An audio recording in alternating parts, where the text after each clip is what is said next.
Good morning class. बेटा आज जो हम टॉपिक करेंगे ये हमारा विद्युत धारा यानी कि करंट डेंसिटी का टॉपिक है। ये सेल ईएमएफ, जिसे ईएमएफ कहते हैं इलेक्ट्रोमोटिव फोर्स, और इंटरनल रेसिस्टेंस, ठीक है।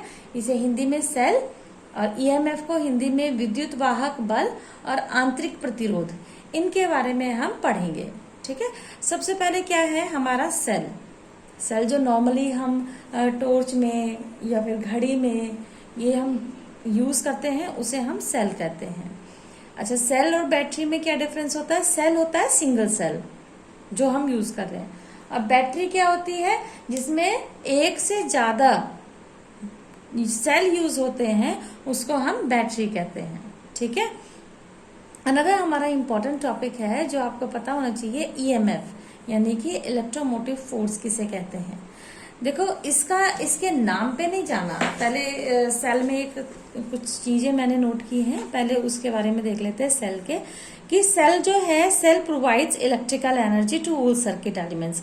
कि जो सर्किट होता है हमारा, जब जो आप लोग प्रैक्टिकल भी करोगे तो उसमें सर्किट बनाना सीखोगे, तो जो सर्किट होता है उसमें हमारा जो सेल होता है वो जितने भी एलिमेंट उसमें जुड़े होते हैं उसको इलेक्ट्रिकल एनर्जी प्रोवाइड करता है। कौन करता है? सेल, ठीक।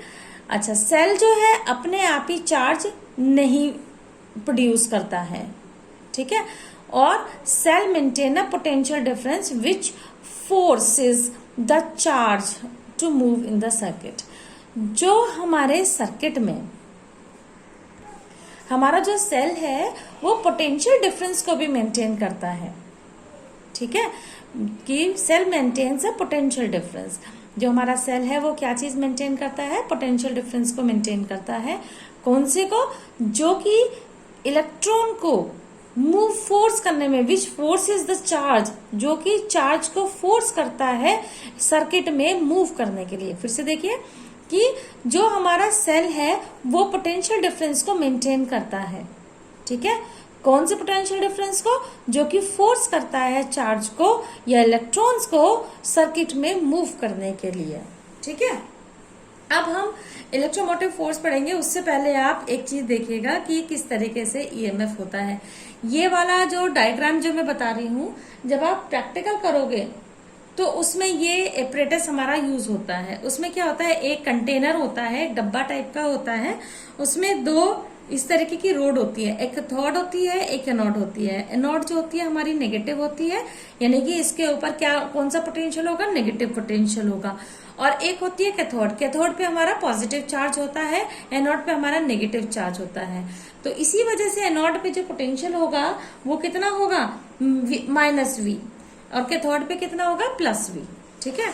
और ये जो दो चीज, ये दो रोड जो लगी रहती है इसके अंदर, इसको हम इलेक्ट्रोड्स बोलते हैं, ठीक है।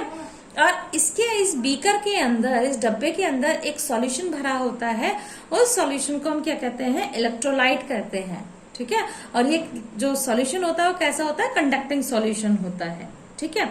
अब देखिए इसमें क्या होता है, इसमें दो तार ले लेते हैं हम। एक तार यहाँ एनोड से जोड़ते हैं, ठीक है, और दूसरे को हम यहाँ पे रेसिस्टेंस लगा देते हैं।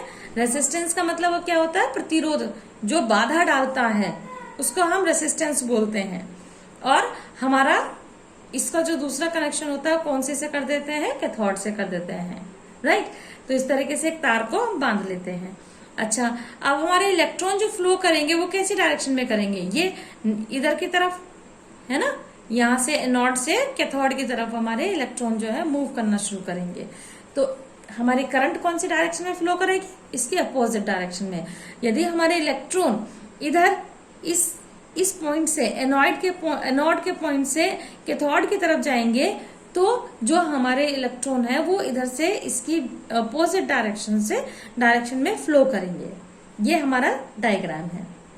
अब देखिए ईएमएफ के बारे में। ईएमएफ जो है एक्चुअली ये कोई फोर्स नहीं है, ठीक है। ये हमारा कोई भी क्या नहीं है? फोर्स नहीं है। ये क्या है? हमारा पोटेंशियल डिफरेंस है, ठीक है। इसके नाम से हमें ये लगता है कि फोर्स वर्ड आ गया तो ये फोर्स है, लेकिन ये फोर्स नहीं है। ये पुराने टाइम के हिसाब से हिस्टोरिकल रीजन की वजह से उन लोगों ने इसका नाम रख दिया था। पूरा अच्छी तरीके से क्लियर नहीं हो पा रहा था उनको ये टॉपिक, तो उन्होंने बस ये सोचा कि ये जो है फोर्स होगा कोई, तो इसलिए उन्होंने ईएमएफ इसका नाम रख दिया। अब इसकी डेफिनेशन पर आते हैं हम। इसकी डेफिनेशन होती है the work done by the source in taking a unit positive charge from lower potential to higher potential. कि एक unit charge, the work done by the source, कि जो सोर्स है उसने जो वर्क डन किया, क्या वर्क डन किया कि पॉजिटिव यूनिट चार्ज को लोअर पोटेंशियल से हायर पोटेंशियल में लाने में जो काम हुआ उसको हम क्या कहते हैं, ईएमएफ। फिर से देखिए कि यूनिट पॉजिटिव चार्ज को लोअर पोटेंशियल से हायर पोटेंशियल तक लाने में जो काम हुआ उसको क्या बोलेंगे हम, ईएमएफ बोलेंगे। ईएमएफ को ये ई से डिनोट करते हैं, ये ई वाला नहीं। ई वाला तो क्या हुआ, ये तो हमारा इलेक्ट्रिक फील्ड हो गया। तो हम एक नया वर्ड, नया सिंबल है इसमें इस तरीके का, कुछ बुक में इस तरीके का भी होगा, ठीक है। तो ये सिंबल हम इलेक्ट्रोमोटिव फोर्स यानी कि ईएमएफ के लिए करते हैं, और इसका फॉर्मूला क्या होगा, W/Q। डेफिनेशन से भी देखो, पॉजिटिव चार्ज को लाने में, कहां तक लाने में, लोअर पोटेंशियल से हायर पोटेंशियल तक लाने में जो वर्क डन हुआ उसे हम ईएमएफ बोलते हैं, ठीक है। अच्छा, ये बात याद रखना कि ईएमएफ और पोटेंशियल डिफरेंस ये दोनों जो है सेम नहीं है, ये दोनों अलग अलग चीजें होती है, इस चीज का आप ध्यान रखेंगे। और पोटेंशियल डिफरेंस ऑलवेज लेस होता है, हमेशा कम होता है, किससे, इलेक्ट्रोमोटिव फोर्स से।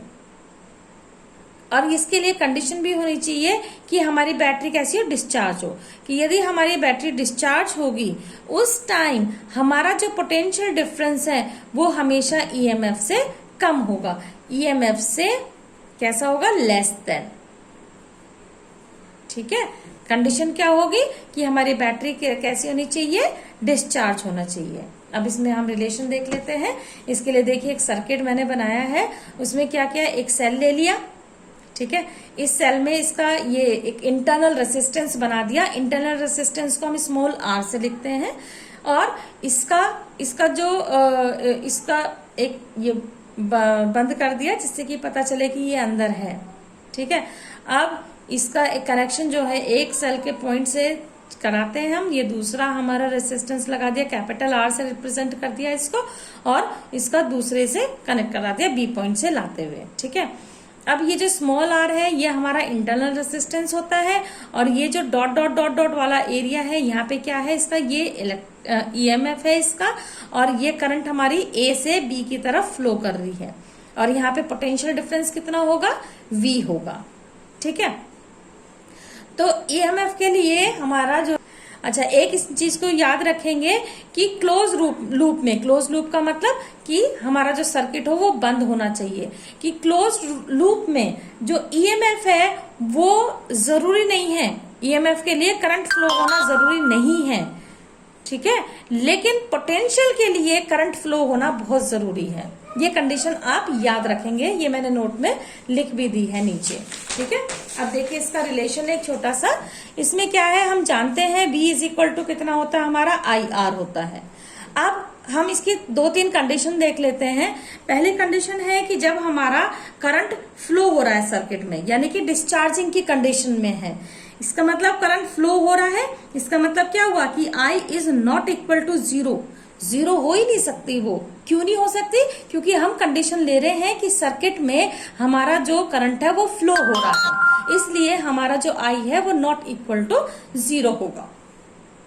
तो इस वाली कंडीशन में इलेक्ट्रोमोटिव फोर्स कितना होगा, V plus IR। V plus IR क्या होगा, क्योंकि देखिए ये इसका पोटेंशियल डिफरेंस कितना होगा, V, और इसका इंटरनल का जो इंटरनल का रेसिस्टेंस होगा वो कितना होगा, इंटरनल रेसिस्टेंस कितना होगा इसका, IR, ठीक है। तो इसलिए टोटल ईएमएफ कितना होगा, ये V प्लस IR, ये इसका क्या होगा, ईएमएफ होगा, ठीक है। तो उस वाली कंडीशन में देखो इलेक्ट्रोमोटिव फोर्स कितना हो जाएगा, is equal to V plus IR। V plus I R, इसका मतलब क्या हुआ कि इलेक्ट्रोमोटिव फोर्स को इक्वल लाने के लिए हमें V में कुछ ऐड करना पड़ा, है ना। तो ऐड करना पड़ा, और यदि हम इस आई आर को हटा दें तो जो हमारा इलेक्ट्रोमोटिव फोर्स है वो बड़ा हो जाएगा V से। समझने की कोशिश करो इसको कि हमें इस V को इलेक्ट्रोमोटिव फोर्स के बराबर लाने के लिए इसमें हमने कुछ ऐड किया, आई आर को ऐड किया। यदि हम इस आई आर को हटा देंगे तो हमारा जो इलेक्ट्रोमोटिव फोर्स होगा वो लेस देन V हो जाएगा। ठीक है, ये कौन सी कंडीशन में होगा? डिस्चार्जिंग की कंडीशन में, जब हमारा सर्किट में करंट फ्लो हो रहा होगा। ठीक, अब करंट इज इक्वल टू यदि 0 होगी, इसका मतलब क्या हुआ कि हमारे करंट नहीं है फ्लो, तो उस वाली कंडीशन में electromotive force is equal to कितना होगा? V के बराबर होगा। ठीक है, तो इस वाले कंडीशन में इलेक्ट्रोमोटिव फोर्स और जो पोटेंशियल डिफरेंस है वो कैसा होगा? बराबर होगा। कौन सी कंडीशन याद रखेंगे? कि जब I इज इक्वल टू हमारा 0 होगा, यानी कि करंट, हमारे सर्किट में करंट फ्लो नहीं हो रहा है। तीसरी कंडीशन क्या हो सकती है? चार्जिंग की कंडीशन। चार्जिंग की कंडीशन में जो इलेक्ट्रोमोटिव फोर्स होता है वो हमारा लेस देन होता है पोटेंशियल डिफरेंस के। ठीक है, when current is flowing we can write, जब हमारे सर्किट में, अब ये तो कंडीशन हो गई, अब आगे चलते हैं कि जब हमारे सर्किट में करंट फ्लो हो रही है उस टाइम हमारा जो ई है यानी कि ईएमएफ है is equal to I R plus I R हो जाएगा। क्यों हो जाएगा? क्योंकि ऊपर वाली इक्वेशन से, ऊपर वाली कंडीशन से देखिए, डिस्चार्जिंग वाली कंडीशन से electromotive force is equal to V plus I R था, और इस V की जगह क्या लिख देंगे हम? I R. तो ये हमने यहाँ पे वैल्यू रख दी है, I R plus I R. अब I हमने कॉमन ले लिया, अंदर क्या बचेगा? R plus R. तो करंट कितनी हो जाएगी? EMF upon R plus R. इस रिलेशन को आप याद रखेंगे।